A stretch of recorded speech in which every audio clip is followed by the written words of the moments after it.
लेकिन देखा एक तर्ज बाबा से कहना है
इसी तर्ज में बालक कुमारी जी से विनती करता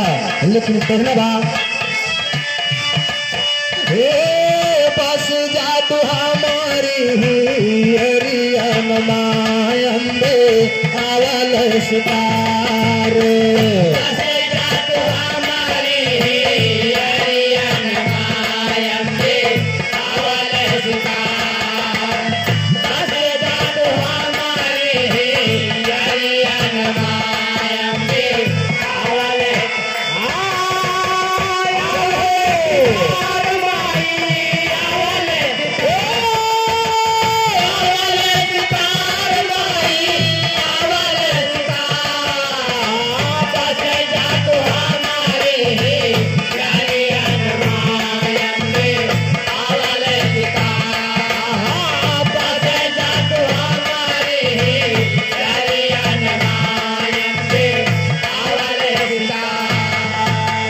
घर मालिक की तरफ से 100 रुपये सम्मान हार्दिक नमस्कार है पांच को प्रणाम में आशीर्वाद करना चाहूंगा।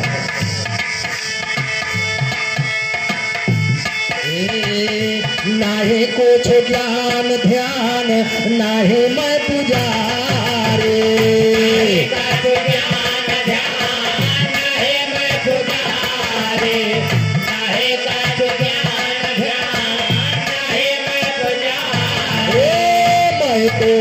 माता तोहरे दवा का भिखारी माता तोहरे दया का भिखारी मैं तो हो माता तोहरे दया का भिखारी गीत लहराई डाला हरियन मायंबे आवल सुतारे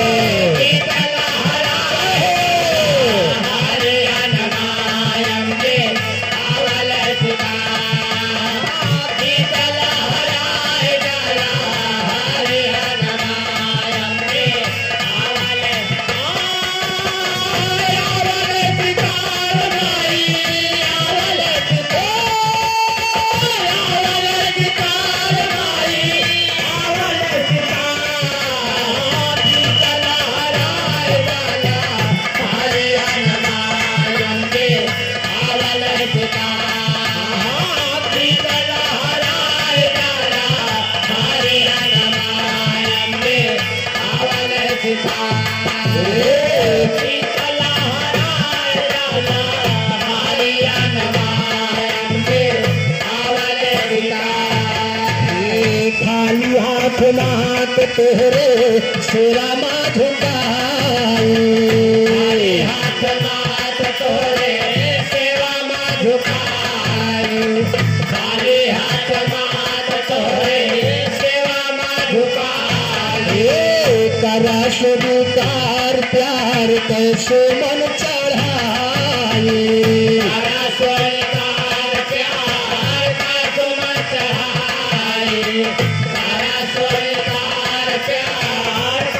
मन चढ़ाई पलक बिछाए हम गरियन मायंबे आवल सुतारे पलक बिछाए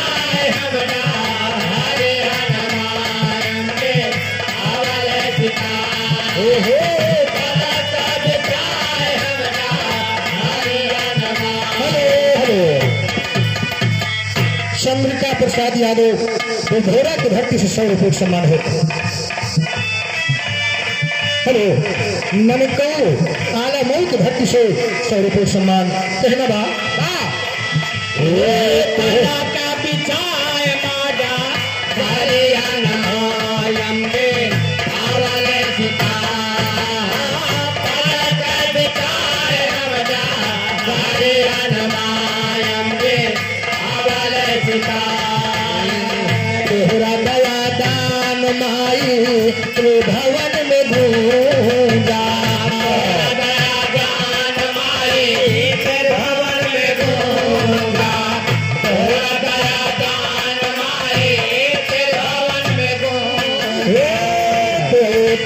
स्वर्ग में करने जपूया जगत स्वर्ग में करने जपूजा जगत स्वर्ग में करने जपूजा बैठ जात माया की चादरियन मायंदे अवल सुता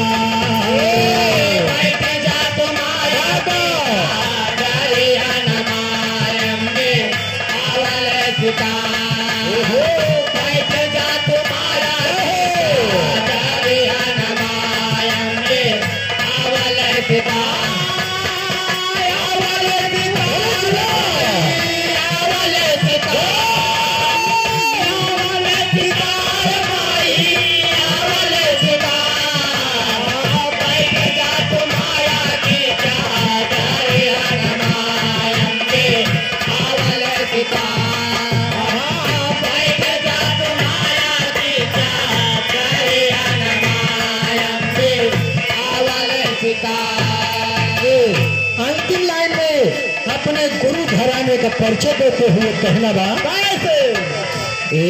गुरु सीताराम श्याम दया के भिखारी सीताराम श्याम दया के भिखारी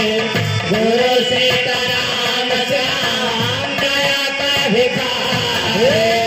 माधुराम साजय कविता के फूलवारी माधुराम साजय कविता के फूलवारी माधुराम साजय कविता के फूलवारी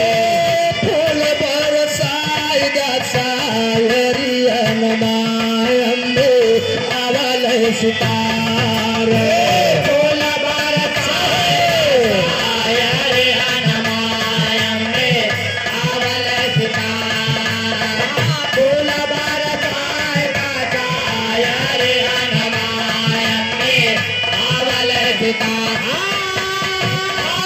सितार